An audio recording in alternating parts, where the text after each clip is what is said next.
Vanchikapatarubhyascha kripasindhivyevacha patitanam pavanebhyo vaishnavebhyo namo namaha.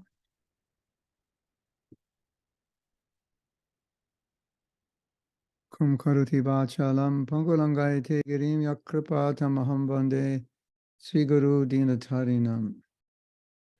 I have a lot of Jagannath in my room. You can see. I think I want to show you something. Well, Shalini's daughter made this key ring, Jagannath key ring. So now, whenever I get my keys, I think of Lord Jagannath.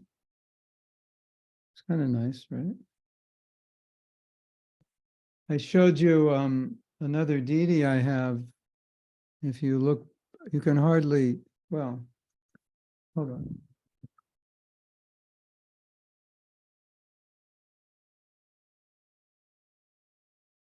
Was it the deity made by Krishnangi, for those of you who haven't seen it? This is made from something like artist clay or something. Nice, huh? This was given me by a devotee from Bolivia, whose name is now Siddheshwari. You can actually wear it. You can worship it also. Why not?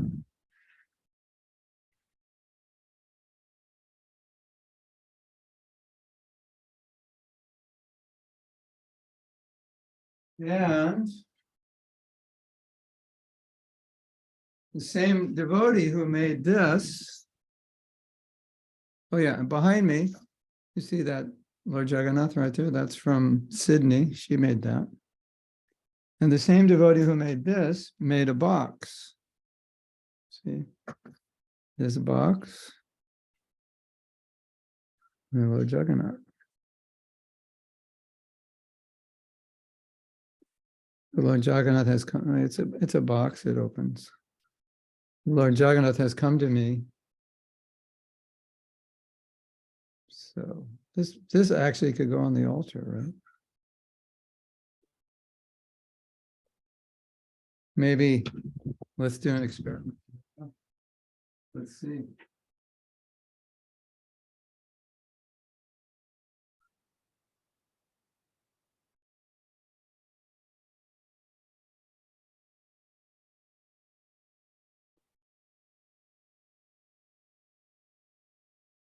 All right, can you see that? Depends where I sit, right? There's Jagannath. Maybe he looks better there than on a box. I don't know. For today, Lord Jagannath is there. Lord Jagannath has come to me. There's a rumor, I don't know if we can believe it, that I lived in Jagannath Puri in another life. Actually, the last one. Maybe it's possible. Now I'm surrounded by Lord Jagannath. 1, 2, 3, 4, 5 Jagannaths have come to me in the last year. Hare Krishna. Jagannath Swami Ki Jai. O Premanandi Hari Hari Bo. Okay, so we're going to read. And this is the last quote on separation.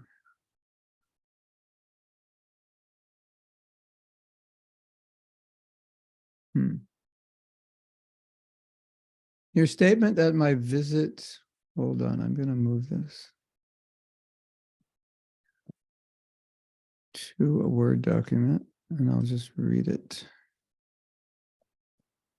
Your statement that my visit in New York for only 8 days causes you sadness, causes me sadness also.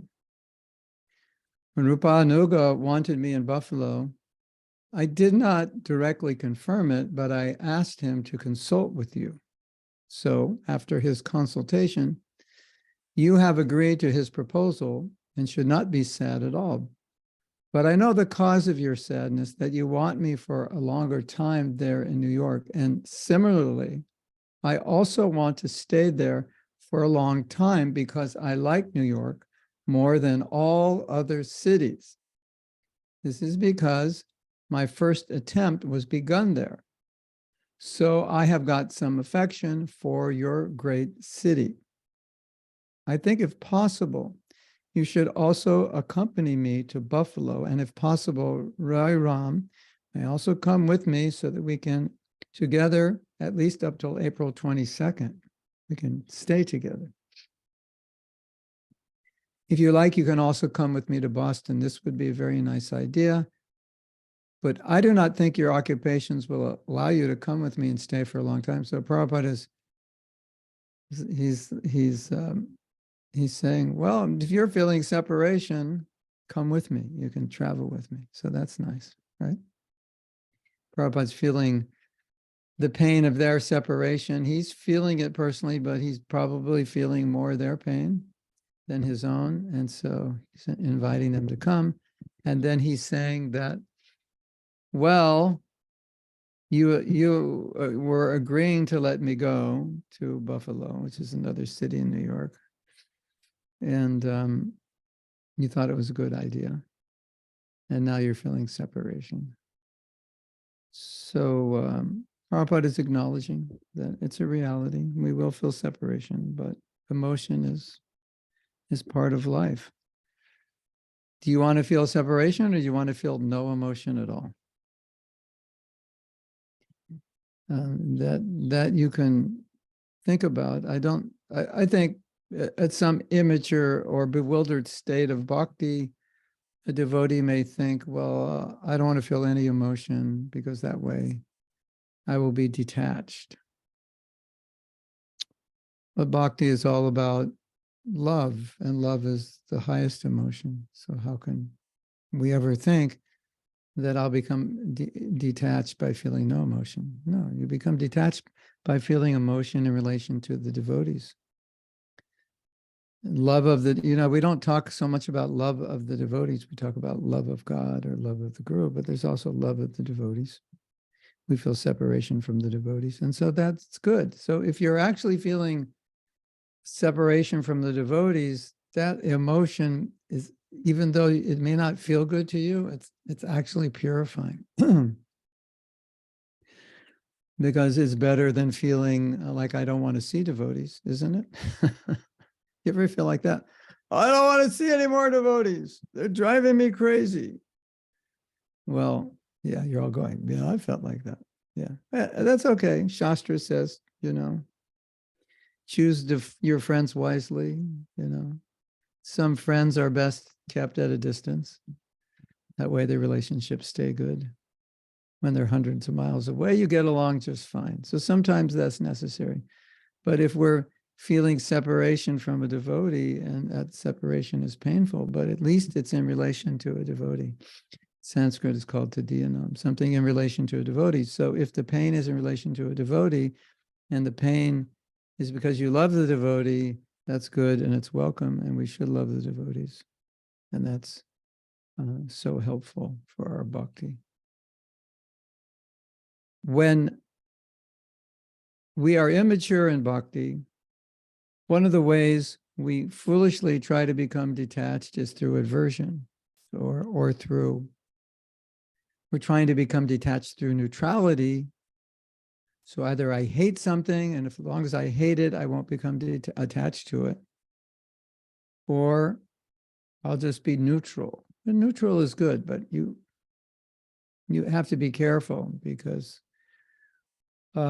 neutral can border on a kind of Mayavad oneness, not being bothered by anything, everything is one, and we don't want to go there. So if you study Prabhupada's life, you will see he was full of different emotions, from separation to affection to love to chastisement to anger. Like everything was there, like nothing was missing, to lamentation. Everything was there.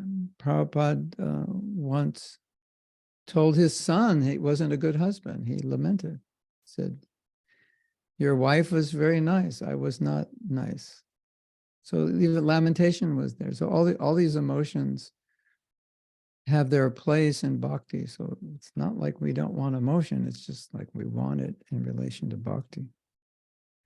And that big mistake that's often made is aversion. Aversion is the weapon for becoming detached. It's maybe a temporary weapon, but it's not a healthy weapon.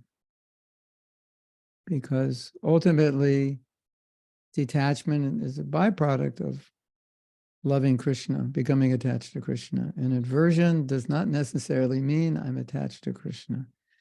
Usually we employ aversion because we don't have attachment and we're trying to become detached, in a sense, artificially. And it can work, but it's not permanent. It's not the high, Like I've often said, there's this book called Sugar Blues. If you read the book Sugar Blues, you won't eat sugar because it'll make you see that refined sugar is like poison. So you have knowledge, you'll become averse, you'll become detached. So that knowledge can help you. Sometimes it's necessary. But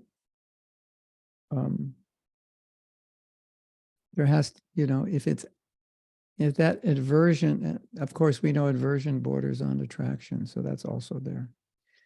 You hate something because you love it.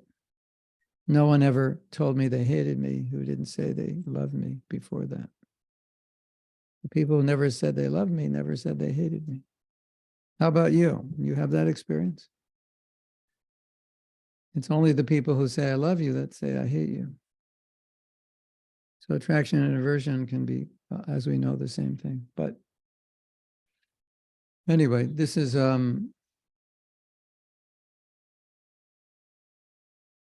sometimes we're afraid of emotion, but we shouldn't be, as long as that emotion is connected to Krishna. Then it's not only not be afraid of it, it's necessary. Do you know that you know what boredom is, actually? If you analyze boredom, it's the absence of emotion. Think about a time you've been bored. How did you feel? How did you feel? I didn't feel anything. Yeah, exactly. That's what boredom is. You feel nothing. That's why you're bored. You want to feel, let's do something because you want to feel something and you're not feeling anything. So have you ever been bored when you chant japa? Yes or yes? You ever feel like I'd rather be eating gulabs than chanting japa sometimes? So there is sometimes that boredom, like, why 16? This is like 2 hours. I'm getting bored here. If you ever get bored chanting japa, it's because you have no emotion. You have no emotional connection with the holy name. That's why you're getting bored. And that problem is common. It's very common. So we should never think that emotion doesn't have its place in bhakti. We need emotion to chant. We need the emotion of appreciation to chant. We need the emotion that is involved in prayers to chant. We need the emotion of humility. Humility is an emotion. I am fallen. I need help. These are all emotions. When you lack those emotions, you're lacking everything in bhakti, and that's where japa. Badahari and I are doing a workshop. I think it's called Deepening Your Relationship with the Holy Name, something like that. It's not next weekend, but it's the weekend after, which begins, I think, the last day of June. So it's going to be an hour and a half outside of London. You're all invited if you're in Europe, or you can come from anywhere in the universe. I don't even know if I can invite you anymore. I don't know if there's a room left. It's limited. But we're going to do something I've never done before. And I'll tell you what we're going to do. And by telling you what we're going to do, I think it'll make this point more clear. I have the idea that we should do short kirtans, maybe 5-10 minutes, with the point of evoking a lot of emotion. So we'll do the kirtan in a way that would evoke emotion, the speed that's meditative, a melody that Some melodies naturally are more prayerful than others. And then we're going to like build up this emotion, and then we're going to stop. And then we're going to tell the devotees, just meditate on how you're feeling now, what's going on in your heart, and bring that into your japa. And I think for some devotees, this is going to be like a total aha wake up moment, because they don't chant japa like they do kirtan. Kirtan is like, Hare Krishna, and japa is like, the emotion has left. And those who are advanced in chanting japa do not discriminate in terms of their emotional connection with the holy name if they're chanting in japa or they're chanting in kirtan. It's all the same Krishna and the same connection and the same name. So I think that's going to be, I'm really interested in seeing that if the response, what the response of the devotees is going to be. And I anticipate for some devotees, this is going to like totally shake them and kind of permanently alter their japa when they realize that this kirtan that I'm so attached to, I can enter that same mood in my japa. So anyway, if your japa is suffering, it's probably, or one of the things to look at, it's probably suffering from a lack of emotion. Emotion means energy in motion. So if there's no emotion, there's no energy. And when there's no energy, then when you're chanting, now it becomes mechanical and boring. So if ever your chanting is mechanical and boring, try looking at your level of emotion, right? Where emotion is high, there's more energy, right? You ever get tired when you're bored? Yeah, they go together, right? Boredom and yawning are like brother and sister. It's natural. But when you're inspired, like I have experienced a lot of times, I'll be really, really tired and we'll be doing a program in the evening. And, tired enough that if I had a choice, I would not go. Then I would just probably take rest like in half an hour after the scheduled time for us to leave. But of course, the program is scheduled, so I go. Then I do kirtan and I'm wide awake completely, totally. Like, I mean, music, me and music, they're like, I can do music for a long time. So it energizes me.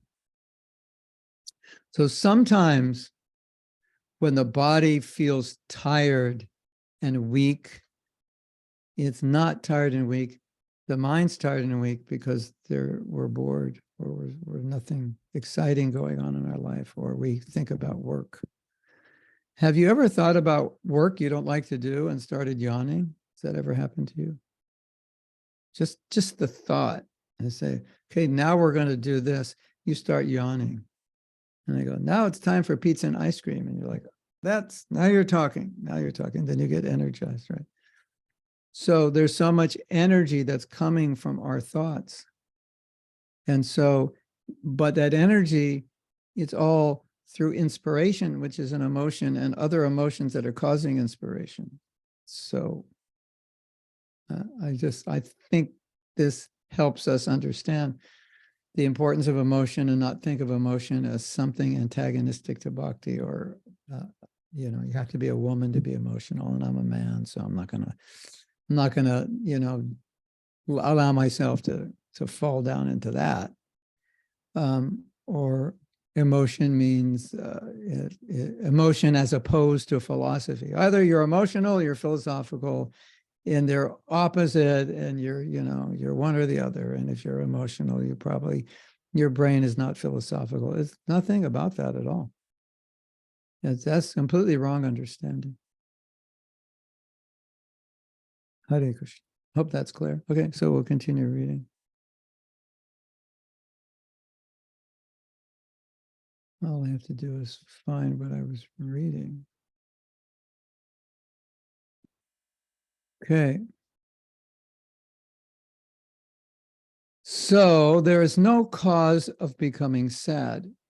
Our meeting And separation in the material world is like the flowing tide of a river. During the flowing tide of the river, so many different floating articles meet together. And with the flowing, they again become separated by the movement of the waves. That is the way of material life. But our separation, although it resembles exactly in the material way, it is completely different. In the spiritual world, separation is more relishable than meeting. In other words, in spiritual life, there is no separation. Separation is eternal, and meeting is also eternal. The separation is simply another feature of meeting.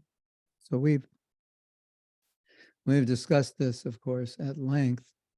One point Prabhupada's making here is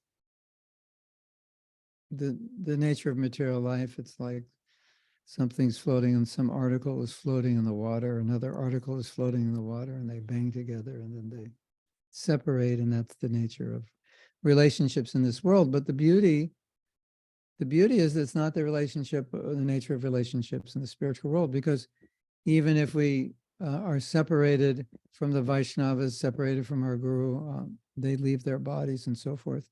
Not and so forth, they leave their bodies. We're not separated because we're eternally connected. And Prabhupada said we'll have another ISKCON in the spiritual world. I have no doubts about whether I want to go back to Godhead since I heard that. But I'll have to think about it. So we'll have another ISKCON in the spiritual world. But it's not going to be like the one here. It's going to be much better.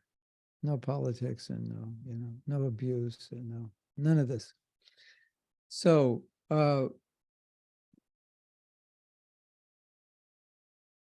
and Prabhupada will be there. Our spiritual masters will be there. Everyone will be there except Mr. Nair. Mr. Nair is the one who tried to cheat us out of the property in Bombay. So Prabhupada said, we will have another ISKCON in the spiritual world. We will all go. Of course, Mr. Nair, he cannot go. Mr. Nair will have to stay for a while. Hare Krishna. So whenever we talk about separation and losing our spiritual master, losing the association of devotees, it's just a little flash in time temporarily before we're reconnected. So that's the beauty. So there's never going to be a permanent separation. So that's comforting, right? Yes?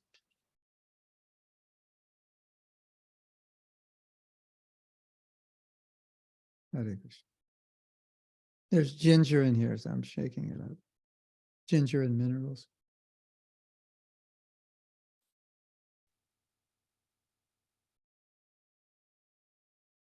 Hare Krishna. The last point Prabhupada makes, we've discussed before, but he makes it in an interesting way. I'll read that last sentence again. Separation is simply another feature of meeting. And why does Prabhupada say separation is another feature of meeting? It seems confusing because materially, separation is separation and meeting is meeting. And spiritually, separation is a different aspect of meeting because thinking of Krishna is the same as associating with Krishna because Krishna is transcendental. So Krishna can be made out of the elements of mind. Have you ever thought about this? You can make a deity in your mind. Like right now, if you don't have a deity and you want to do deity worship, create the deity in your mind, you ask the deity to come, you envision the deity on the altar and you're bathing the deity, you're offering mouthwash, foot wash, hand wash, you're massaging with oils, putting rose water on the deity. You're all meditating right now. Like I'm trying to take you through meditation, so keep meditating. I'm meditating on Giriraj because we have one here. And then you're drying the deity off, and then you're putting, this is Giriraj, his eyes and tilak back on, or you can paint the tilak and the gopi dots, put on his crown, his flute. And so we just did deity worship now, and Krishna was there, even though where's the deity? Oh, look what I have. I didn't show you this. Another Jagannath. Someone gave me another Jagannath. Surrounded by Jagannath. I didn't even know what it's just like. I kind of pasted it on. Used to paste it on my. It's kind of full, but I'll paste it here. So, but I could take that Jagannath and I could meditate on that Jagannath and do puja, and I can have the same experience with that Jagannath in my mind as I can if I'm doing the puja of Lord Jagannath, who's made of wood, which would be, in my pure state, the same experience as I would have if Jagannath were physically, quote unquote, well, spiritually present personally. So that's why Prabhupada said separation is just a different aspect of meeting, because if Krishna is in your mind, then Krishna is with you. And if in separation, Krishna is more in your mind, then the separation brings you closer because you're thinking more. Which is why sometimes it's said separation is higher, because separation actually brings you closer. Does that make sense? Separation brings you closer. Now, sometimes you'll say, yeah, but I miss my spiritual master. And so then question to ask yourself is, how can you be closer in separation? How can that make you feel closer? And one of the ways you answer the question is just through service. By service and separation, you feel close, because who's the service for?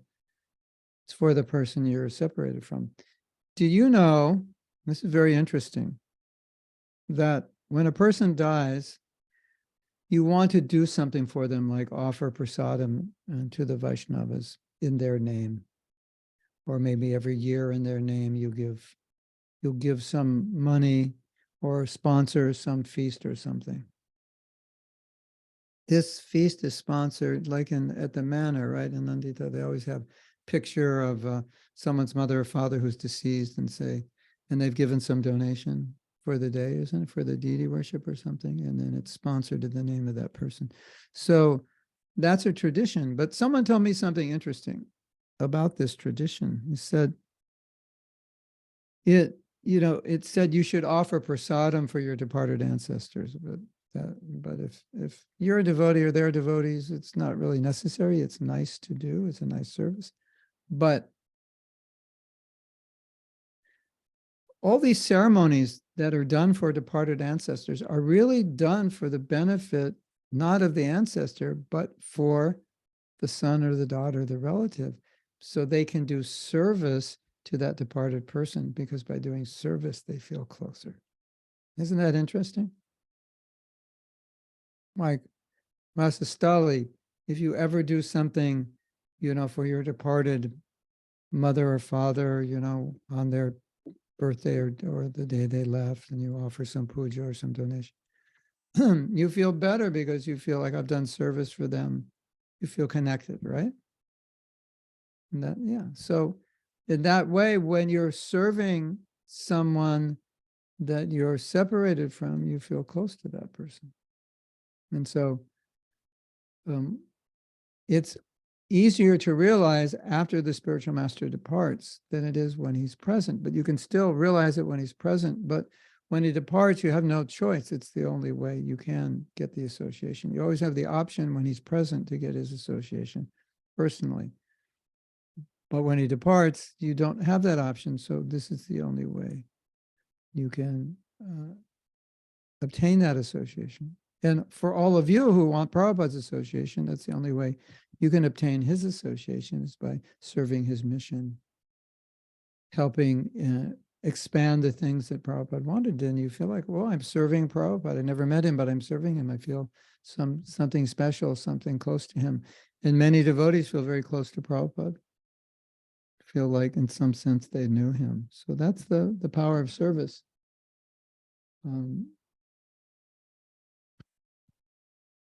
Anyway, I think we've pretty clear on this topic of separation. The last thing that Prabhupada said, we've said many times, and it's something that is probably difficult for many of you to reconcile, is that separation is actually sweeter and more relishable, more blissful and more ecstatic. So I'm thinking the next time I visit you, I'll leave the next day because by leaving, it'll be more ecstatic than if I stay. So we'll just schedule me to come one day and leave the next. What do you think? Good idea?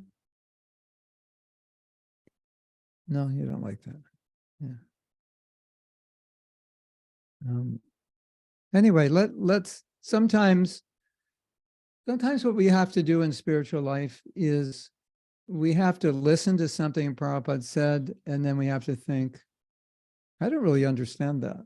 And we just have to admit it, like not feel bad that I don't understand it. It's like something, it's not something that I can understand materially. I can understand it by being purified. So sometimes we just, when we read something, it has to go in that little box in our brain where you put all those things you don't understand. You have that box? If you don't have the box, you should have it. It's not like you want to just deny it and pretend you understand it. No.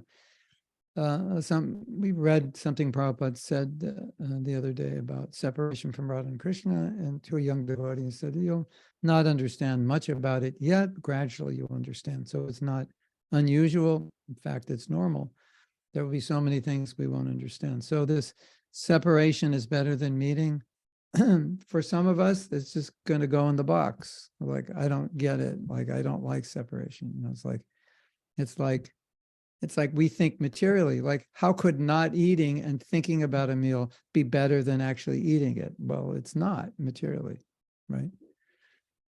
I tried this out on lunch today, so I visualized my lunch and meditate on it, and I wanted to see if that was actually better than eating it. Well, your lunch is not absolute.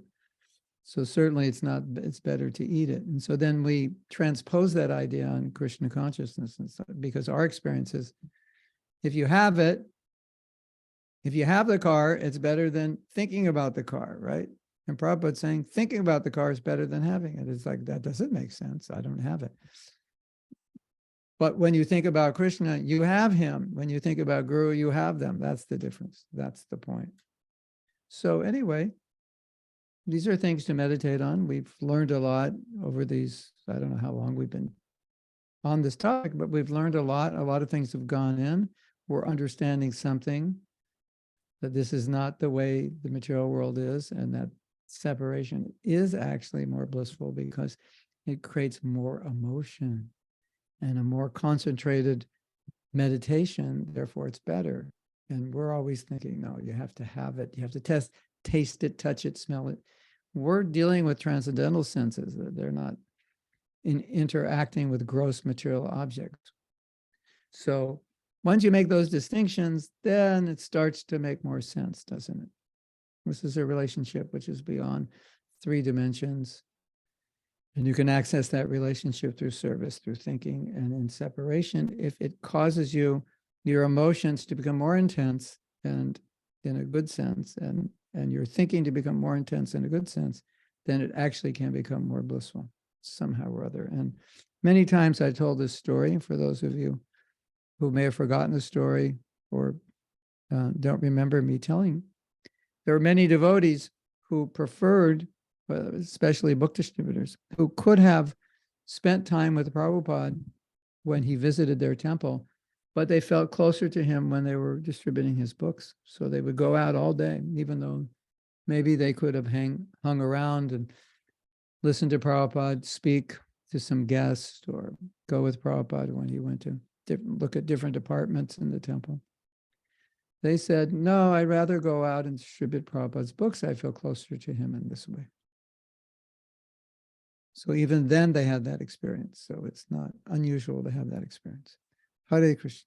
So are there any questions on this topic before we go to the next topic? The next topic is how we're controlled.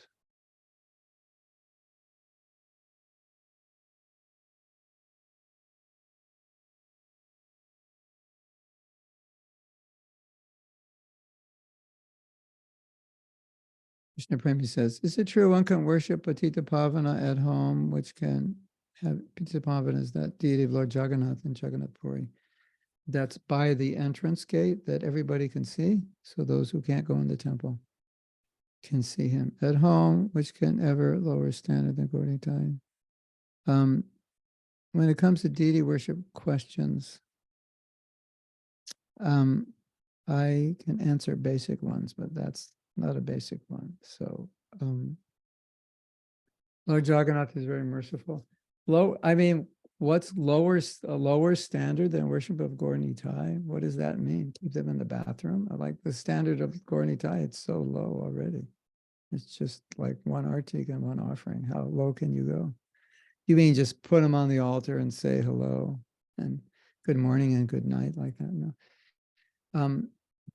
I think she means, can someone who's not initiated worship Patita Pavana? But if you have a deity, you should be bathing and dressing and offering boga, and at least, bathing, dressing once a week, offering boga every day, and one artik, offering something.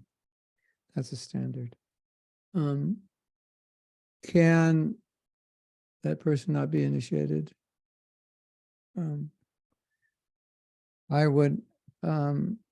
I think we need to ask some people who are more well-versed, but logically it makes sense because that deity is there for everyone to take darshan.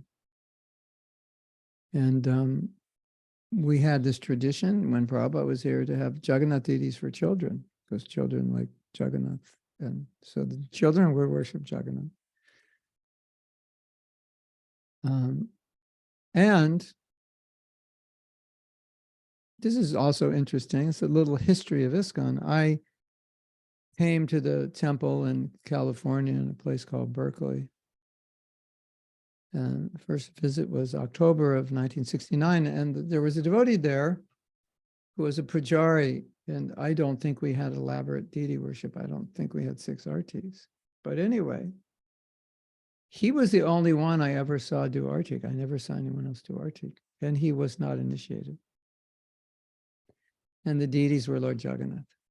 So if that sets a standard, then that means uninitiated devotees can worship Lord Jagannath, because the temple president had spent a lot of time with Prabhupada. So either he was wrong. I mean, that's strange. Let's just say it's awkward. That might be a symptom of ISKCON 1969. But in any case, an uninitiated devotee was worshiping Lord Jagannath. And then he got first and second initiation. When I got my first initiation, he got his first and second. So he could continue doing deity worship. Hare Krishna. So maybe that's an exception, but Hare Krishna. Well, Krishna Premi, you can try it, and if you don't die, then we'll know that you don't get in a car accident or plane accident, then we'll know, yeah, it's okay.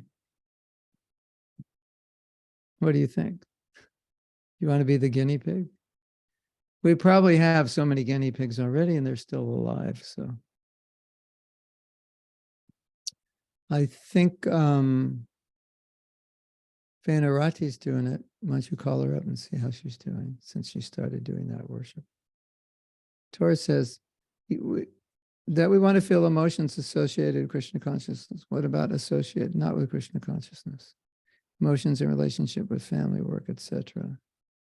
Well, the principle of bhakti is that we are trying to reawaken our natural love for Krishna. And what is getting in the way of our love for Krishna is that love has become redirected. So love is this energy.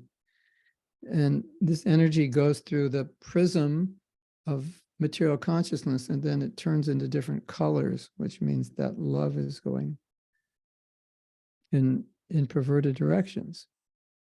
But Prabhupada said, if you're going to love your family and things of this world, it just should be an expansion of your love for Krishna. So if you love your children, you want to make them Krishna conscious, right? That's the highest form of love. Love your family is natural. You want to help them, bring them prasadam and so forth. So you don't want to have like either I love Krishna and I don't love anybody else, but you want to love others in relation to Krishna. You want to have emotions that can be related to your spiritual life. So there's spiritual emotions that can relate to material situations. But material emotion, well, the definition of material means it's disconnected from Krishna. So anything, emotion or otherwise, disconnected from Krishna is the definition of material. And so Krishna consciousness means somehow or other, we have to connect everything to Krishna, whether it's an emotion or money or a home or a car or our intelligence or our talent, our possessions, whatever it is, we try to connect it to service. So it's not just about emotions, it's about everything. Correct?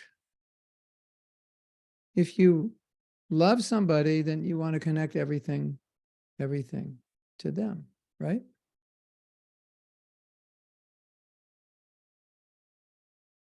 That's just natural. Naturalmente. Naturalmente. Es naturalmente.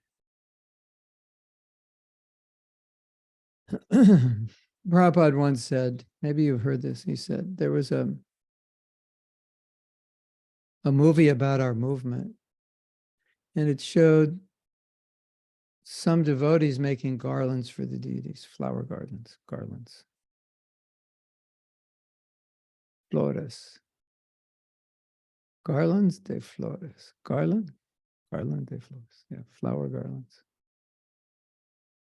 And they quoted Prabhupada saying, he said, if a boy is in love with a girl and he sees a flower, he'll think, I want to pick that flower and give it to my girlfriend because I love her. He said, but the devotee thinks, I want to pick that flower and give it to Krishna because I love him.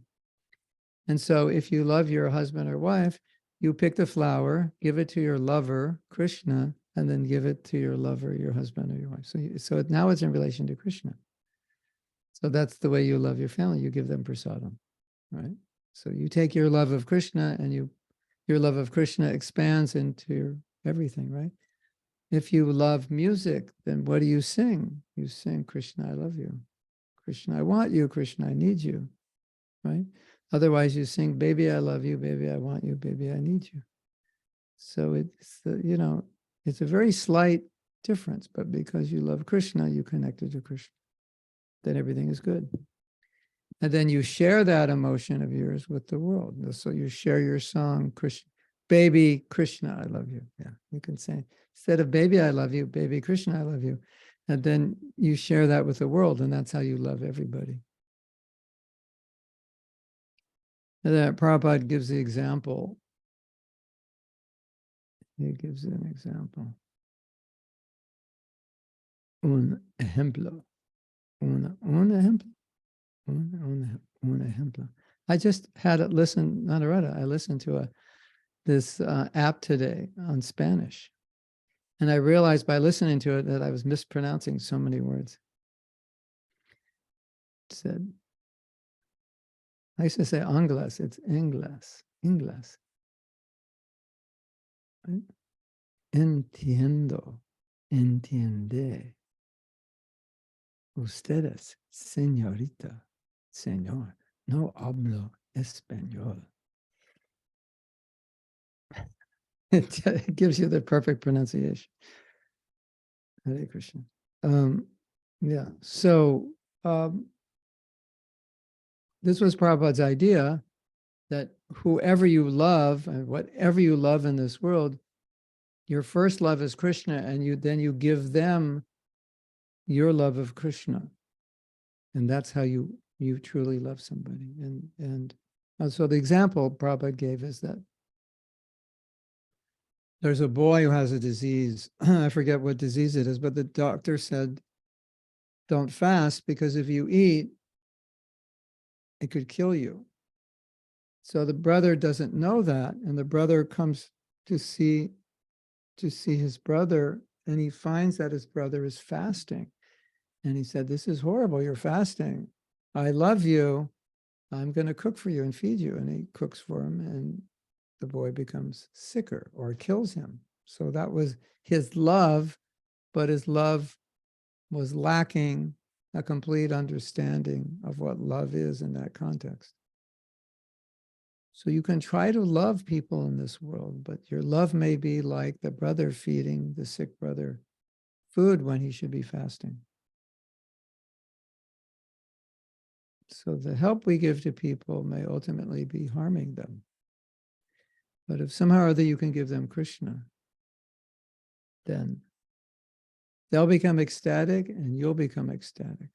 I was listening to something. This was amazing. I was listening this morning to a lecture, and I can't tell you who. It's top secret. Only Donald Trump has this lecture. Only joking. Yeah, he's got it in one of his boxes. Yeah. Maybe all those boxes Donald Trump has are lectures, by fallen ISKCON gurus or something. Who knows? And he doesn't. And he's like becoming a devotee. And leave me alone.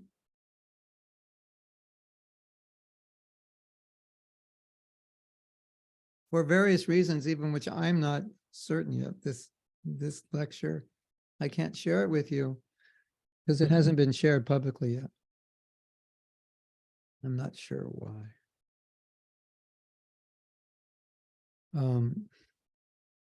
Now I forget what I was going to say. Oh my God. What was I just saying before that? What was the last point? You were listening to a class in the morning Before that? about the pronunciation in Spanish. No. It was about, oh yeah, it was about giving Krishna, when you, I was saying you give Krishna and to the people you love, and it's good for them and it's good for you. So this devotee was describing the beginning of book distribution. This was 1973 or 74. And one of the biggest, if not the biggest airports in America, if not one of the biggest in the world, is Chicago, the city of Chicago. And through our legal department, we were able to go to that airport anywhere we wanted in that airport and distribute books. So many, many devotees went there, and it was like the center of book distribution in America for many, many years. And it was very difficult to distribute books at airports because people are in a rush. And during the week, it's mostly businessmen, and most of the devotees were 20, and businessmen were like 40, 50. And a lot of people smoked in those days, so the terminals were full of smoke, and it was difficult. But they distributed many books, and they had very intense sadhana. So they would have the strength to distribute the books. And he said, during those days, I was actually in trance because all day, all I was doing was giving people Krishna. And then when I wasn't giving them Krishna, I was just coming home and doing sadhana to strengthen myself so I could go back out and give them Krishna. So he said it was an altered state. I was like in a state of trance, just doing book distribution. So I was thinking when he said that, how beneficial it is for us to give Krishna, like what it does for us. It's like a drug that nothing else can do for our Krishna consciousness. When you share Krishna consciousness with others, you go into this state of Krishna consciousness, which is difficult to achieve through any other activity. Whether it's a book or giving someone prasadam or giving someone a Maha Mantra or arranging a program or sharing with a relative or making a little post on Facebook or Instagram, whatever, any way you can share Krishna consciousness. It has such a powerful effect on us. So all your emotion, everything, you connect it to Krishna, you show your love, you show your emotion to other people in connection with Krishna, you give them the highest benefit, then you benefit tremendously. So the next question from Valentina. I've heard that if the guru is on the planet, we must try to have much association as possible. Yeah, just let me know when you're coming to the airport. I'll pick you up. How to understand it in accordance with the story about book distribution? Well,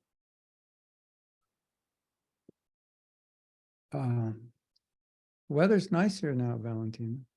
Actually, it's too hot for you. You wouldn't like it. Can somebody translate 93 Fahrenheit into centigrade so I can tell you in centigrade what the weather's like here? And it's going to get hotter. This is not the beginning. This is just beginning of summer. I think it's like 35 or so, or 38, 34. Yeah, okay. So yesterday was 34. Maybe it was 35 or 36. And this is just June. It gets hotter in July and August. But I like it.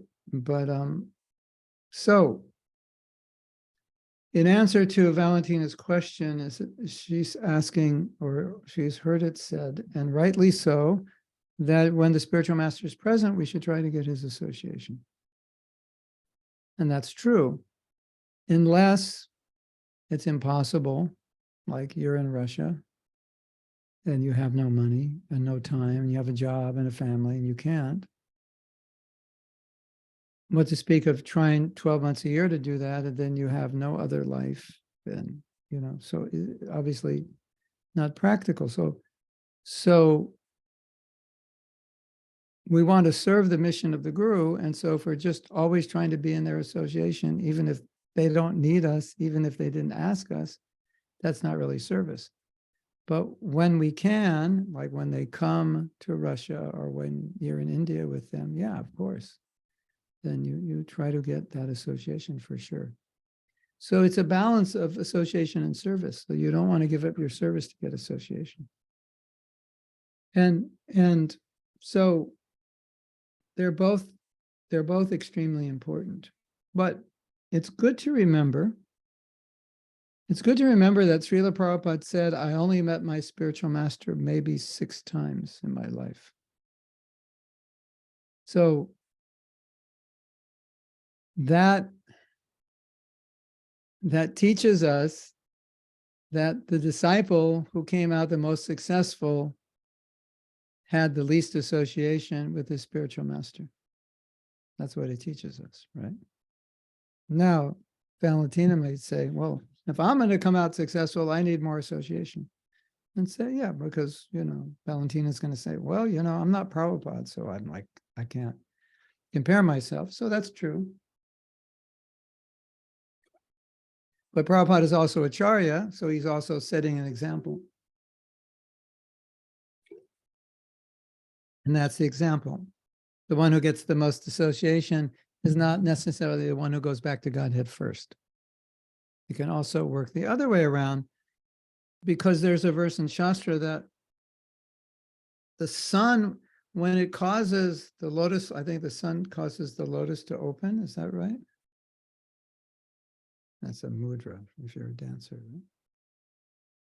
The sun causes the lotus to open, but it causes the lily to close. When the lotus opens, the lily closes. So he said that you can associate with your guru and you'll be like a lotus, or if you make a fence, you'll be like a lily. So there's no guarantee that by association, you'll automatically advance. If you are in the right consciousness, in the right mood, and you properly respect and take advantage of the guru, then you will advance. But some people, they don't do that. They just offend the guru. When he comes, they offend him. So that happens also, right? So, you know, I should associate with sadhus. Yeah, you can associate with sadhus. That gives you an opportunity to become Krishna conscious, but it also gives you opportunity to make offense to them. So there's another verse that says, you shouldn't get too close to the guru and too close to the deity. You know, it's like, don't get too close to fire. But I need fire to warm up. I need fire to cook. Yes, be careful. So you need guru.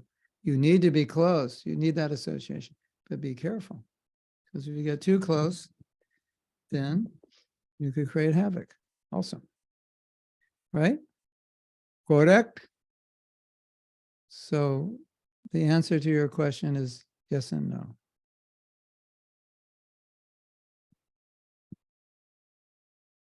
One time, sometimes the devotees had important service, and then they would show up. The Prabhupada would be traveling, and they would show up somewhere, and Prabhupada would say, "Why are you here?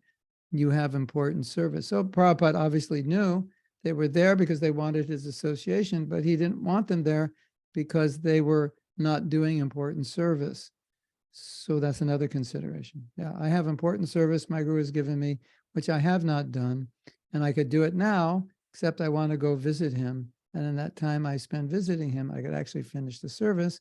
Then you may want to question what's better. And you might think, but I really need that association because I'm very dry in my spiritual life. Or you may think he really wants that and I haven't done it, and this is a higher service and I'll get nourished by doing the service. So these are different considerations.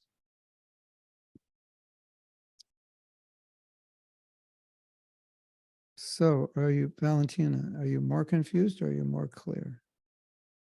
Or a little of both? Oh, she's okay, yeah.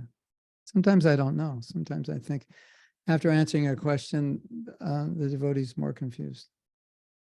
So Krishna Premi is going to be the guinea pig for Lord Jagannath, and she's going to report into what's happening in her life. We're going to find out if she's won the lottery or ended up in the hospital.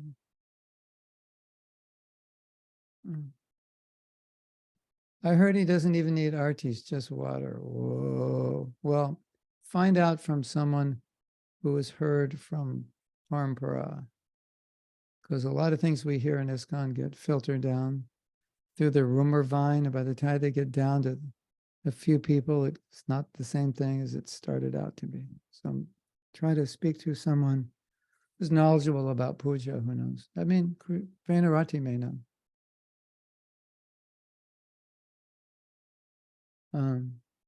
Okay. So Krishna Premi will report to us about how our Jagannath worship is going. Vishwas says, is it not a case of premature transcendence when someone prefers association with spiritual master by separation, serving his mission, rather than be blessed and elevated by personal association? Not necessarily, but it could be. Yeah, for sure. I know whenever Prabhupada came and was close, within a few hundred miles, we all went. But when he was like 3,000 miles or 2,000 miles away, we felt like that's like transcendental sense gratification. Like that's like, it's not practical. It's not what he wants us to do. So in answer to your question, you also want to be sensitive to what your spiritual master wants you to do. So, let's say you fly from Mauritius and you fly to see me in America and you spent like $1,500, right? And then I may think, why did you spend all that money to come see me? It's not, we could have used that money for something else. So it could be like that. So you also want to connect with your spiritual master as well to see what he wants.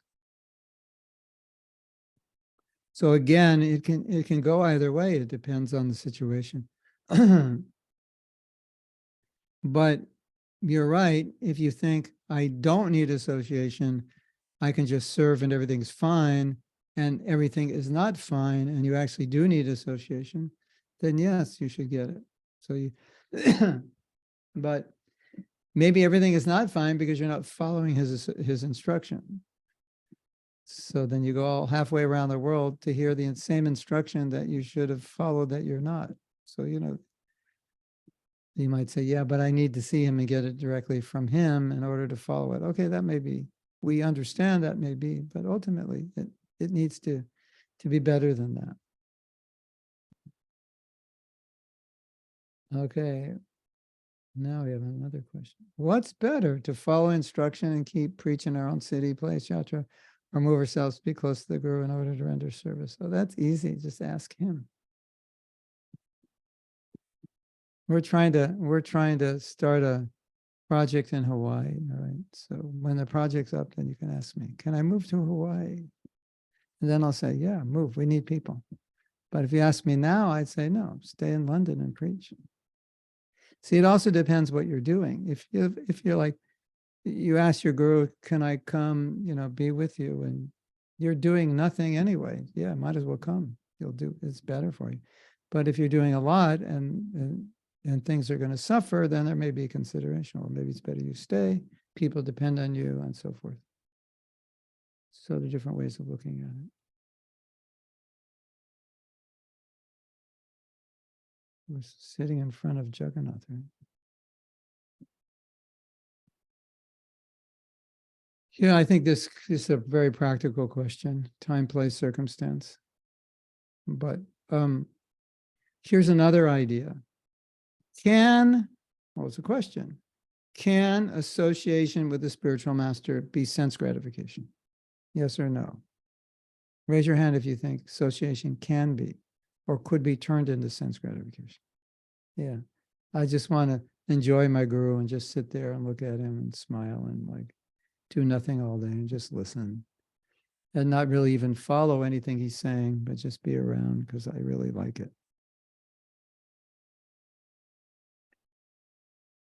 I was listening to this talk today and this statement came up.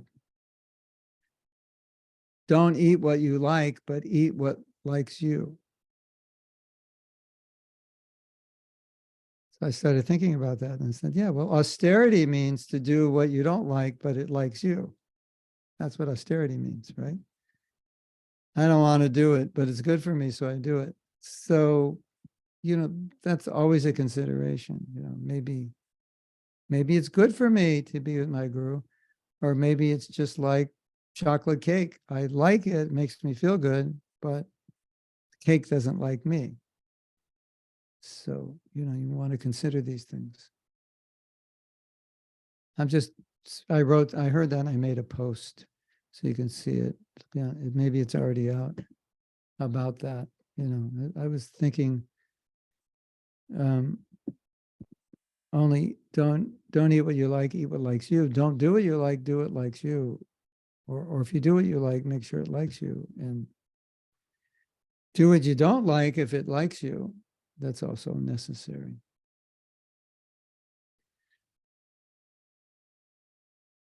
Yeah. Here's my sense of it, that when a disciple is very connected with their guru, intuitively, they just know what to do. They know I need association. I want to get it. I'm flying to America. It's really going to help me. I want to be there. I want to talk to them about my preaching. I want to ask him questions.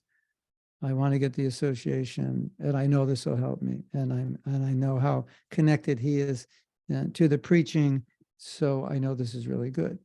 So you feel that I need to see my guru because I have this big service. I need inspiration, and the service is not going the way I want it to go because I'm not inspired, and I really need this inspiration. So that's totally in the mood of service. Yeah. And you'll also know, like, I really, it's really just sense gratification to be around. I mean, it's nice, but I have service and I should really do it. So you'll understand where that you cross the line between service and sense gratification, right?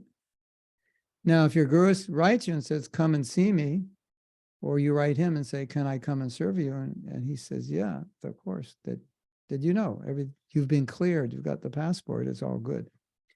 But other than that, as you progress in devotional service, you kind of you'll have a sense of what pleases your guru, what pleases Prabhupada, what is best for the project you're working on, the temple you're in, and then you can assess it all.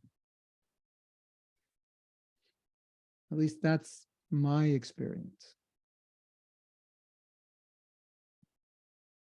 If I've ever had to make a decision, or should I see Prabhupada or not, I could always just feel like, yes, I really need it.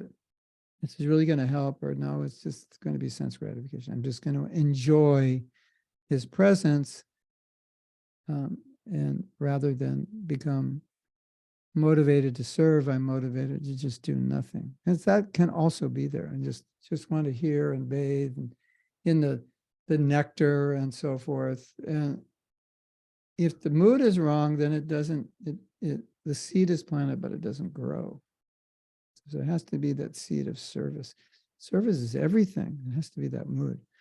So if you're going to hear from the guru in the mood of service, everything's going to sprout. And so if you're in that mood, then you'll automatically know whether should I go there or not. Obviously, if your guru is traveling, coming to your country, you're not going to go, well, Guru Maharaj, I'm not going to see you because I have a lot of service. I'm not talking about that. I'm talking about like making a big leap across the world to go see him or give up everything to see him. So service is the foundation. And then from that, you can actually hear and benefit from hearing. Otherwise, just hearing. You want to hear a funny story? And this one sadhu was speaking. I think the sadhu must have had a beard. No, it was a story of an imam. You know, they have the big beards, the Muslims. And the imam was speaking, and every time he would speak, this one lady would be crying. And the imam's thinking, wow, my lectures are powerful. She's crying. So he wanted to know, why are you crying? And she said, you know, I have a goat. And I was very attached to this goat, and the goat recently died.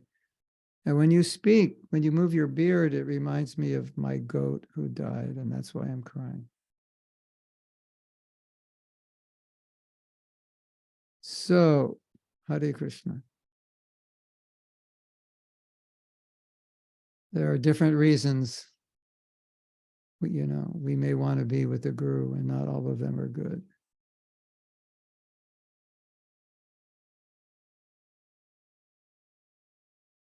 Hare Krishna. All right. Ananda said it's already answered. Now it's double answered. Mathura says, if one is working hard on being absorbed in KC, tips on visiting family who don't realize they are aspiring devotees of Krishna. They want you to join in their activities, outings, camping, etc., and still stay absorbed in KC. I can tell you what I do. I don't know if it'll work for you, but I just create some like rules when I go and say, this is what I need to do. This is what I can do. This is what I can't do. So it's a compromise. I mean, otherwise, why go visit them if you're going to like sit in your room and say, well, I'm not going to do anything you guys do. So, you know, when I visit relatives, I try to negotiate things that are actually good, like exercise things, like that, you know, they like to hike or ride bikes, and like I need to exercise more, so I'll do it with them. It's good. It's actually good for me because they're into exercising, so I'll do it more.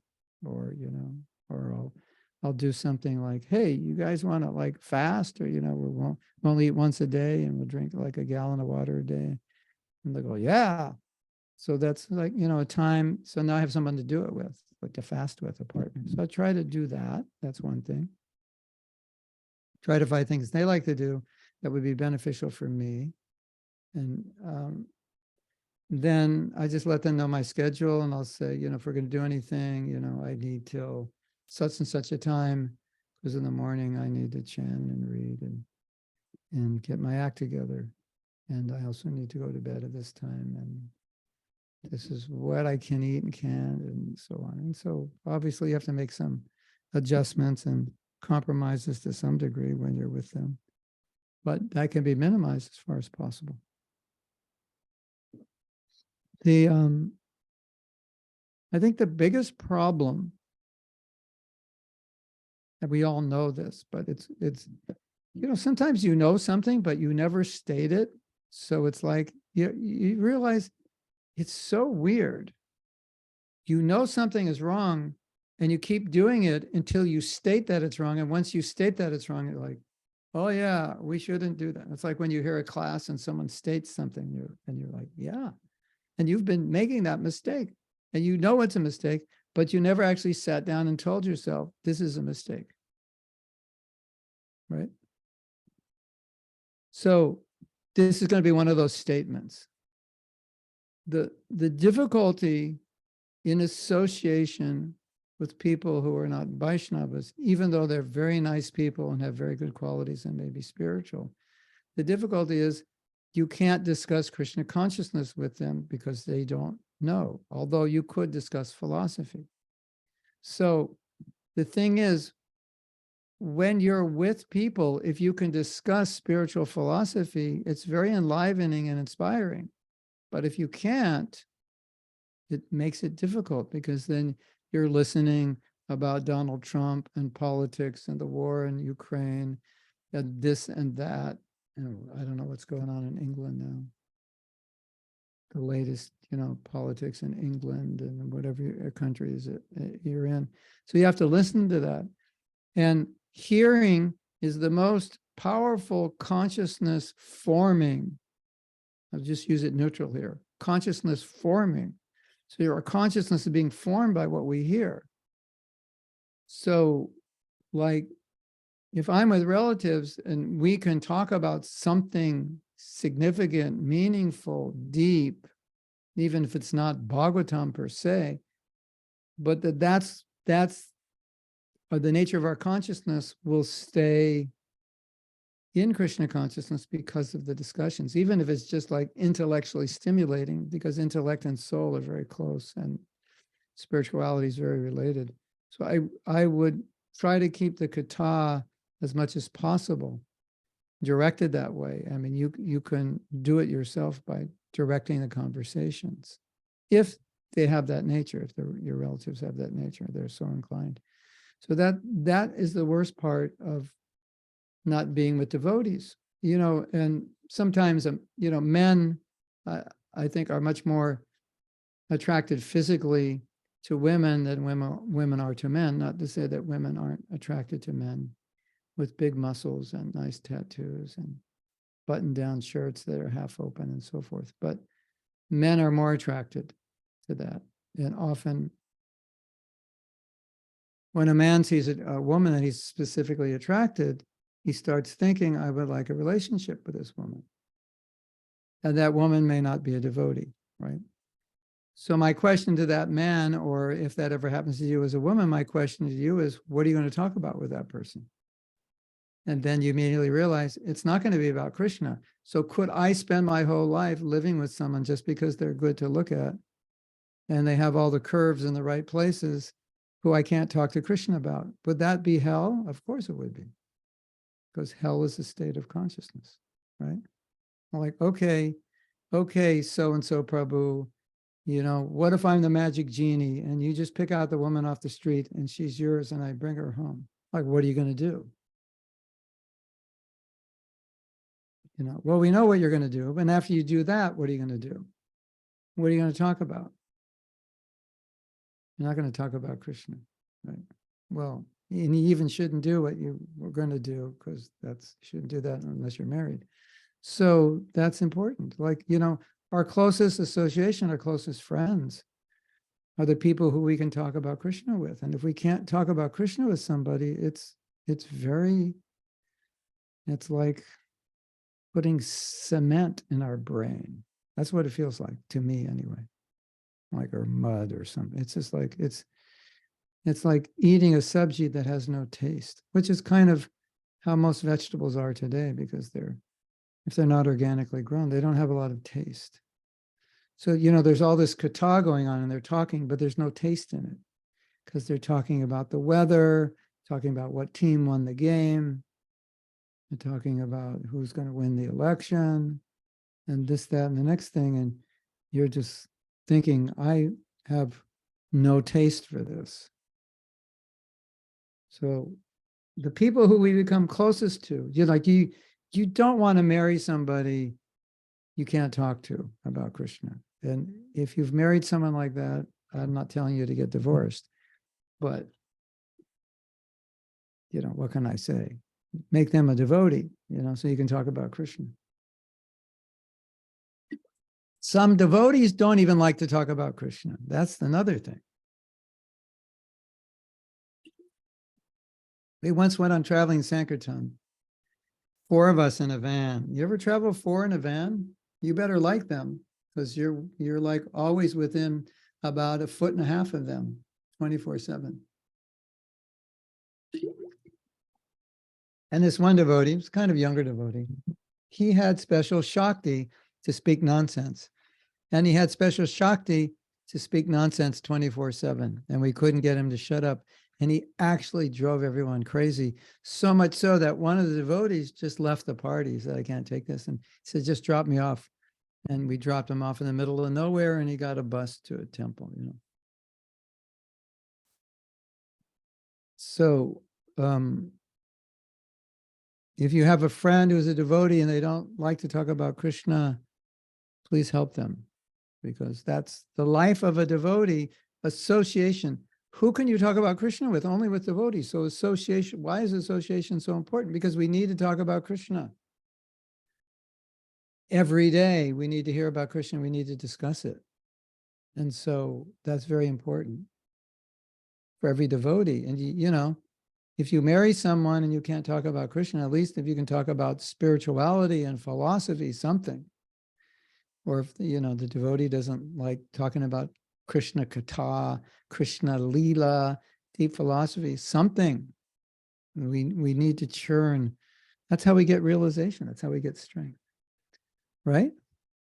Yes? So we, or at least have some friend, somebody we can call up and say, this is my I'm just having this realization. What do you think? What's going on? And we talk, exchange ideas like that. So that's my suggestion when you're with your relatives, create some Krishna Katha. And if they're not into Krishna Katha, something close to it, Sattvic Katha, and if they're not even into that, just do a lot of hearing and chanting before you spend time with them. So, you know, you're kind of, your tank is full, because they're going to drain it for sure. But if your tank is full, it won't drain out by the end of the day. But if you go there weak, you'll come back like below empty. Painful Katha. Yeah, that's the word. The title of today's class, Chaitanya Dasi, is Painful Katha.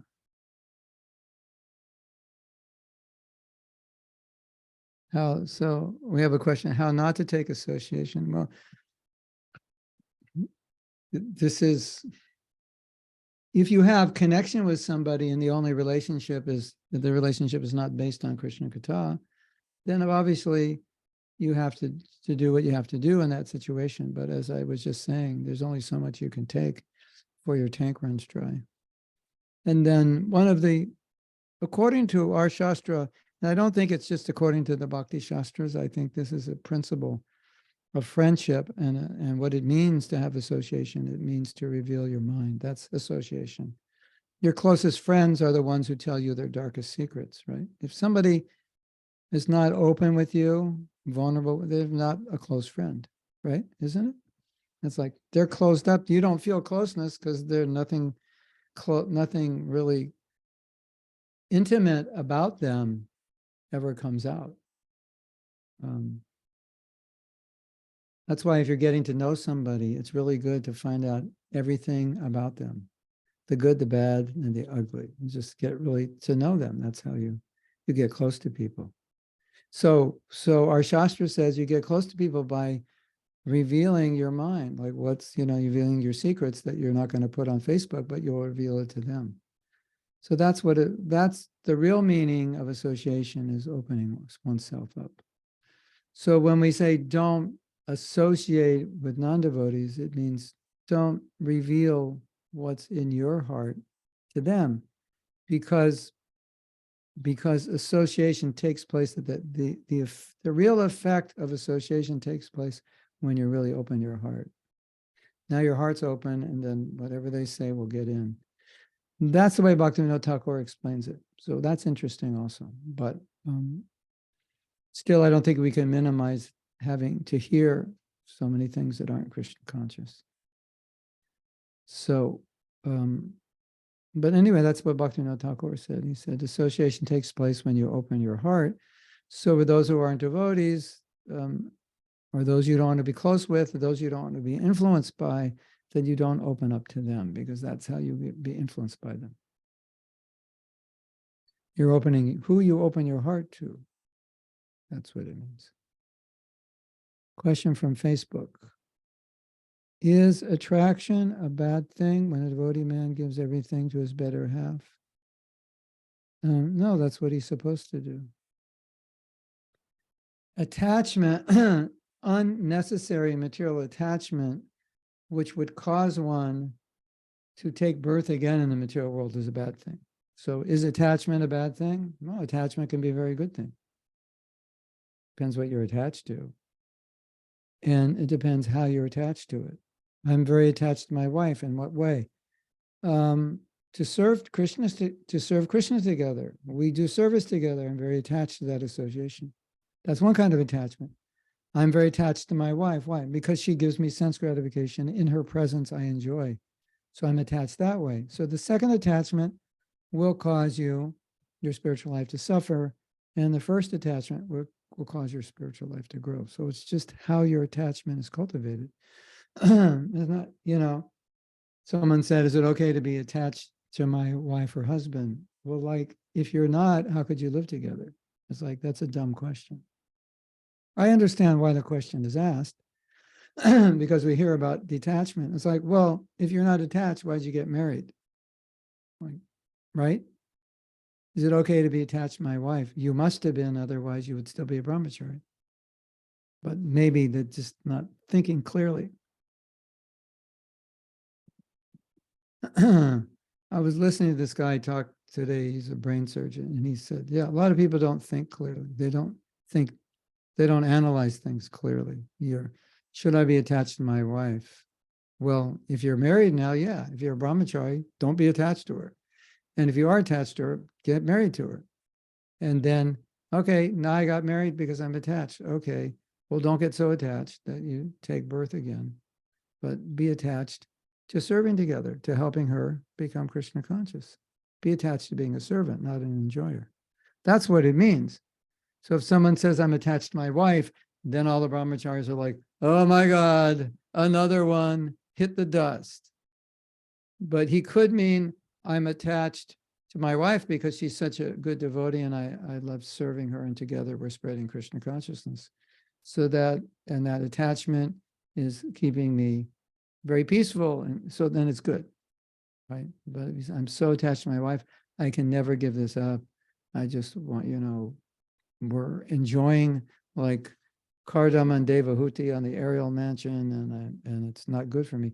Yeah, that has to be cured. But the other attachment it's kind of natural. Otherwise, why would you get married if you're not attached? And if you have a marriage where both partners are detached, that's called vanaprast or sannyas, actually. So it's funny, isn't it? Because when you're married and young, you better be attached, otherwise you're not going to stay together. And when you're married and old, you better be detached because you're about to die.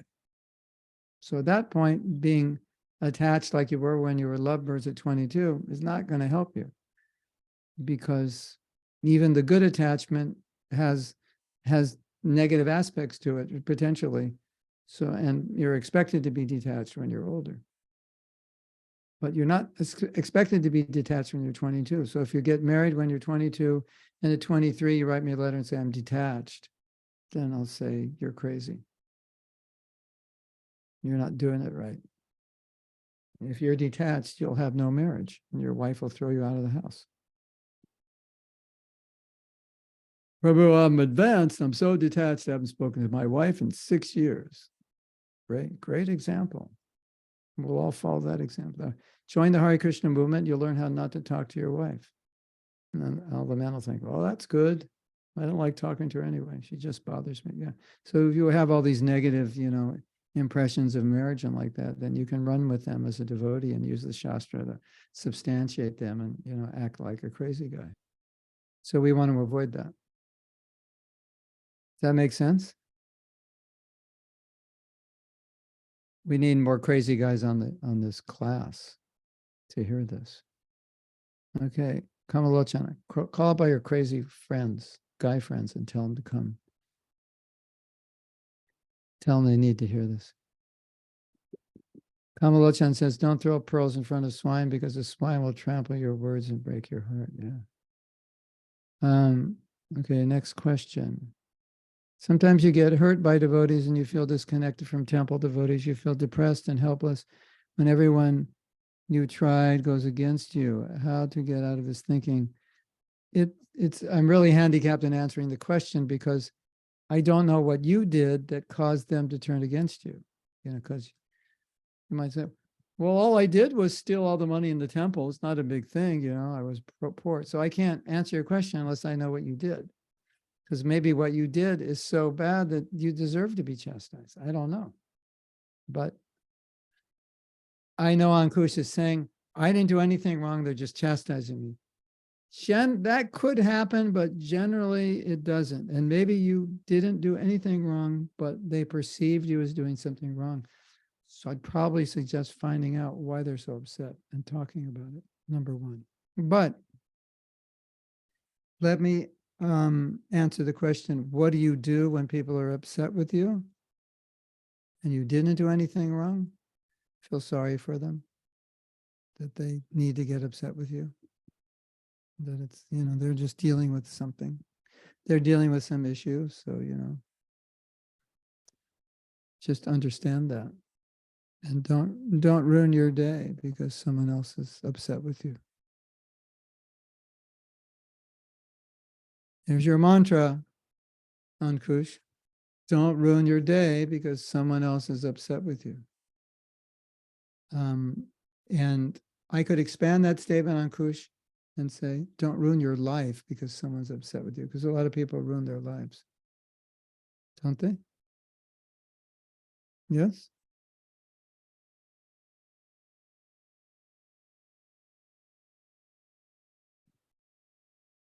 You know, you ever heard that statement? Like, if nobody's upset with you, it probably means you never did anything in your life. You've heard that statement before? Something like that? Yeah. So, you know, Ankush, if you don't want anyone to get upset with you, just don't leave home. Actually, don't live with anybody and don't leave home. Then you'll be fine. The only person who'll be upset with you is yourself. You'll have to worry about yourself beating you up. But if you try to do something, someone's going to get upset. Okay, Hare Krishna. All glories to Srila Prabhupada.